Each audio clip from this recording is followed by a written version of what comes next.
fault Adrian, but Adrian's supposed to know a little better. And like I said, at this point, you know, people know you more. You know, like I said, me personally, now I know who this guy is because of the beef with Adrian Broner. I didn't know who he was before. Now I know. You know what I'm saying? I'm sure there's a lot of people that were in my position. Do you kind of almost like... Do you think the extra security here is because of what happened with Conor like the week before also?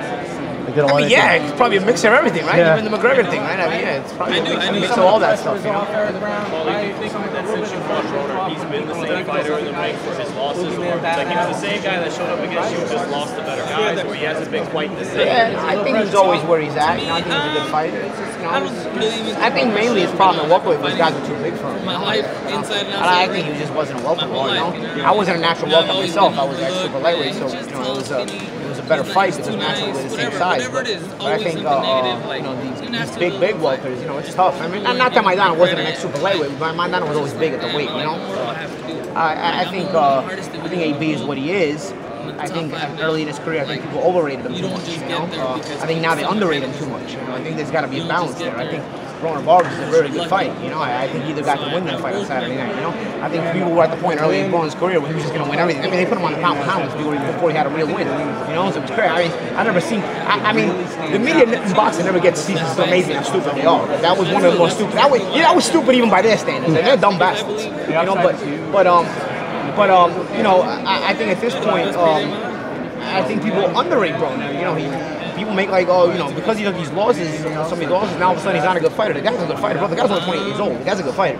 And you have time to still rebuild yourself and make a lot of money in the second half of your career here. Just Adrian has to be mature, you know, and then, you know, he's a grown man, you know, at this point, he's got to make a grown man decision. Maybe this whole beat with him and this guy, 69? This guy 69. Maybe it was all part of the plan. Maybe they weren't on it together. If that's the case, then, yo, God bless them both, you know what I mean? They worked. But if it's not the case, then just be a little bit more mature, you know? What do you Adrian as the favorite Saturday night?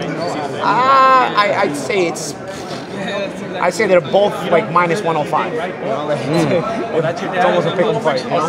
What do you make of the weight? Do you think the weight will play a factor? Jesse going to 144 at all?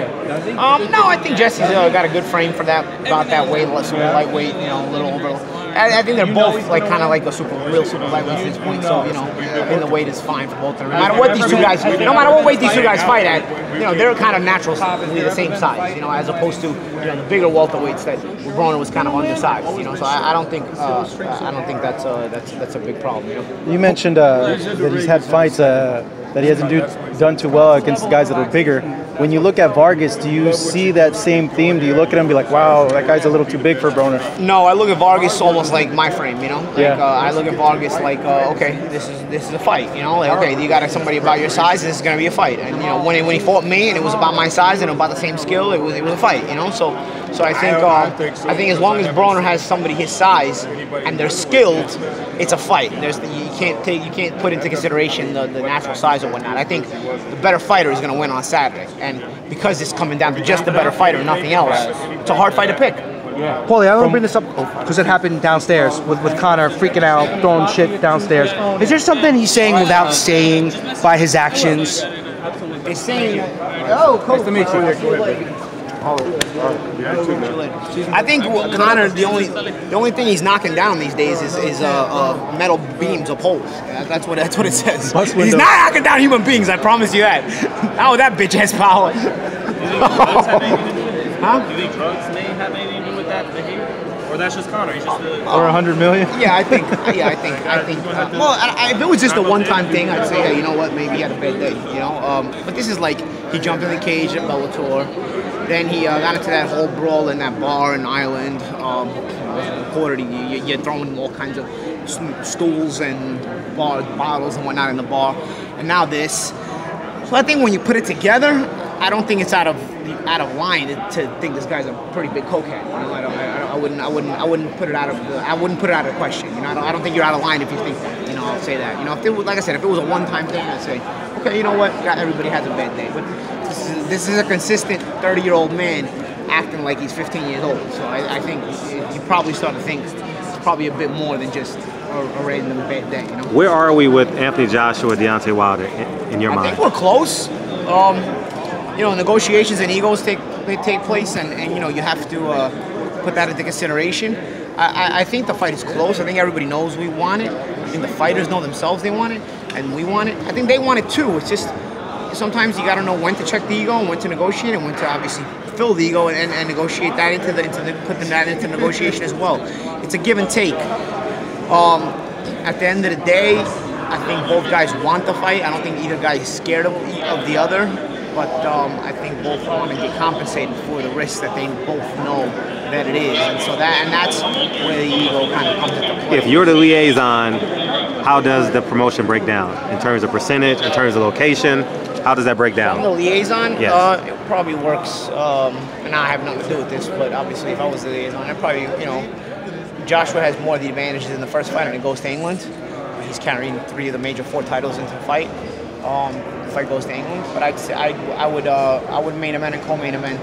I would main event and co-main event Joshua Wilder together, kind of like I did with Ricky Hatton in 2008 when I fought at the Etihad Stadium and the fall later in the year.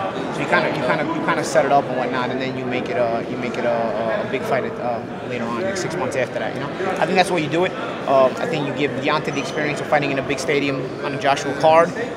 Even though he'll be the enemy, it's still an incredible experience. You get paid a lot of money for it, and hopefully if everything goes right, you get a big win over another contender, and you look good. And you play the villain with the back, you play the guy with the black hat, you play the villain, So, what's up, baby?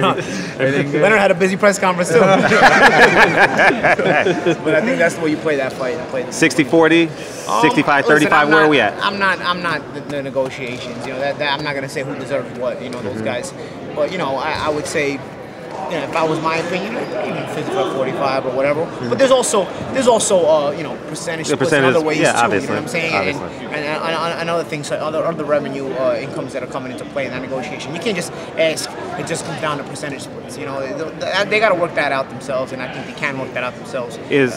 People just want to watch the fight, but it's not that simple. It's just making a fight. Sometimes. Hey, Paulie, how you see that fight playing out? Last question, brother. I think it's a good fight. I mean, people have asked me to call a winner consistently. I've said how each guy can win. I can't tell you what's going to happen, because either of those things could happen. I've said it in many interviews. I'm not going to repeat it again, but I've said it. I've given you the ways Joshua's going to win, and I've given you the ways Deontay's going to win. And honestly, I'm not psychic. I can't tell you this guy's going to react that way. But I tell you what, if they're put in that position, each guy's going to react the way I said they're going to react. Then after that, it's a matter of how that fight's going to play out and who's going to put the other in that position. The 6-month suspension that Canelo got, what do you make of all that? There's been a lot of mixed results from people. You know what you do? I tell you what you do. Okay. You gotta give. Listen, if you give a 6-month suspension, okay, with no fine and no consistent drug testing after that, what's the fucking point? The guy can just go home right now and dope. He could be doping up right now for all we know. He's suspended. He's not getting tested. He's not doing anything. Okay. The way you handle that, if you want to give a 6-month suspension and let it play out, you fine him, you give a 6-month suspension, and then you put him on a 2-year probationary period where he's consistently and strongly random drug tested throughout the next 2 years. And if he fails any of those tests in the next 2 years, you add 2 or 3 years to that suspension. So then it becomes a 2.5-year suspension. But you know why they won't do that? Because they don't want to actually catch Canelo cheating. Because if, God forbid, you catch this guy cheating again and you got to suspend him for 2-3 years, then you all lose money, and it's a big problem. So nobody actually wants to fix. Testing in Mexico? Yes, yeah, that would be. That's why he mistimed the cycle. He mistimed the cycle. He didn't expect them to show up in Mexico. You know what I mean? He didn't expect them to come show up in Mexico. So he thought like, okay, I'm gonna get to Vegas. By this point, it's gonna clear my system. Nah, my man, we came to surprise you. But I'll tell you what, that's about the time you start testing for a May 5th fight. It's early September, early February, right? So this guy was doing it during his time off, which is the problem in general for if you don't have year-round random drug testing. These guys are going to do it during their time off consistently. So part of this suspension problem should be 6-month suspension, 2-year probationary period where you're drug tested all the time, consistently, randomly, consistently for the next 2 years. And if you fail that one, you get a 2-year suspension. They're not going to do it though. They don't have the balls to do that. Let me ask you this. Thanks, guys. Jail time. Forcing a drug test, it's like jail for him. How about like obvious circumstances, like Canelo getting bigger, quadrats with spots on his back? Like we can say that about a lot of guys. So we can say about Manny Pacqiiao too. Oh. Guys, it's now over. It's now over. It's now over. Thank you. Thanks, Paulie.